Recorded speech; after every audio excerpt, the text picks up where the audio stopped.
Pemirsa, kuasa hukum terdakwa Putri Chandrawati, Febri Diansyah, membacakan pledoi menyatakan kliennya benar telah menjadi korban pemerkosaan di Magelang. Ini membantah penilaian jaksa penuntut umum yang tidak meyakini adanya pemerkosaan, melainkan telah terjadi perselingkuhan antara terdakwa Putri dengan korban Yosua. Penuntut umum menuduh terdakwa menyampaikan informasi tidak benar terkait peristiwa kekerasan seksual yang terjadi di Magelang pada tanggal 7 Juli 2022.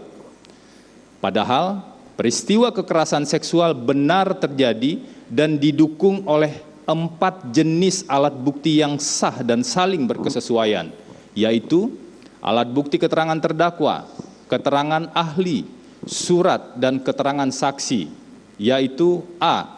Alat bukti keterangan terdakwa yang merupakan korban kekerasan seksual. B. Alat bukti keterangan ahli Dr. Anda Reni Kusumowardani, psikolog sekaligus Ketua Umum Asosiasi Psikologi Forensik Indonesia. Ahli pidana Dr. Mahrus Ali dan Profesor Said Karim. C. Alat bukti surat, yaitu C. Alat bukti saksi, yaitu saksi Susi, saksi Kuat Ma'ruf, saksi Richard Eliezer Pudihang Lumiu, dan saksi Riki Rizal Wibowo. D. Alat bukti surat, yaitu berupa laporan hasil pemeriksaan psikologi forensik, kemudian berita acara pemeriksaan saudara Ferdi Sambo tanggal 9 September 2022 dan berita acara pemeriksaan saudara Harun Yuni tanggal 7 Agustus 2022. E. Alat bukti saksi lainnya, yaitu saksi Ridwan Soplanit dan kemudian saksi Sugeng Putut. Ahli psikologi forensik Dr. Anda Reni Kusumowardani menegaskan dalam persidangan tanggal 21 Desember 2022 bahwa keterangan terdakwa layak dipercaya dan berkesesuaian dengan 7 keterangan yang kredibel. 2. Penuntut umum tetap memaksakan penggunaan hasil poligraf yang menunjukkan terdakwa tidak berkata sebenarnya saat menjawab pertanyaan apakah Anda berselingkuh. Padahal pelaksanaan tes poligraf melanggar peraturan Kapolri nomor 10 tahun 2009, sehingga jika sebuah alat bukti diperoleh secara tidak sah, maka bukti yang dihasilkan juga tidak valid dan tidak sah secara hukum.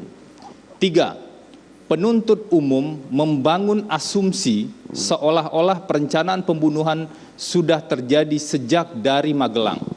Padahal saksi Richard Eliezer Pudihang Lumiu yang merupakan eksekutor dalam pembunuhan ini secara tegas menyatakan di persidangan tanggal 13 Desember 2022 bahwa ia tidak pernah mendapatkan perintah ataupun arahan dari saudara Ferdi Sambo ataupun terdakwa untuk membunuh atau menghabisi korban Nofriansah Joshua Huta Barat.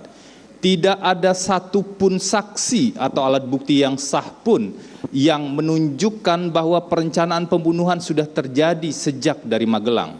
Semua tuduhan tersebut dibangun penuntut umum dengan asumsi-asumsi tanpa bukti. 4. Penuntut umum menuduh bahwa untuk menutupi kejadian yang sebenarnya, kemudian terdakwa menyusun rencana menghabisi korban Nofriansah Joshua Huta Barat mulai dari Magelang, yang pada pokoknya yaitu A. Terdakwa meminta saksi Riki Rizal Wibowo untuk mengamankan senjata HS korban dan senjata laras panjang Steyr AUK pada tanggal 7 Juli 2022. Padahal tidak satu bukti pun di persidangan yang mendukung tuduhan ini.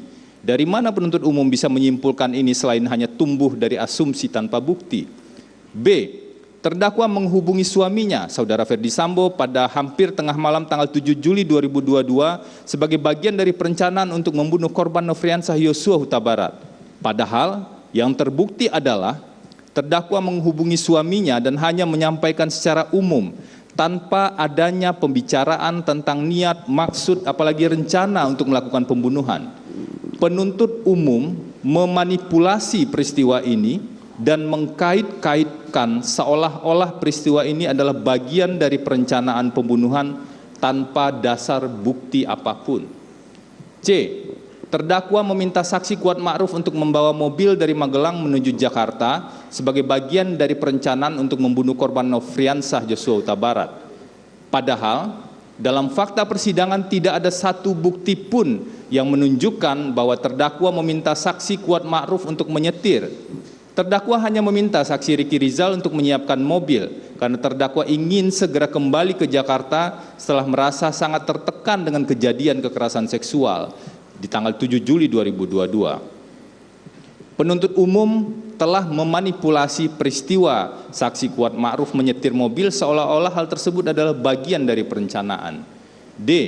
Ikut sertanya Ricky Rizal Wibowo dan saksi Kuat Ma'ruf dianggap sebagai petunjuk adanya kehendak dan rencana terdakwa untuk meminta pertanggungjawaban korban Nofriansah Joshua Huta Barat, sekaligus membackup saudara Ferdi Sambo apabila ada perlawanan pada saat melakukan konfirmasi terhadap korban di rumah dinas Duren 3 nomor 46. Penuntut umum telah memanipulasi peristiwa ini seolah-olah hal tersebut adalah bagian dari perencanaan.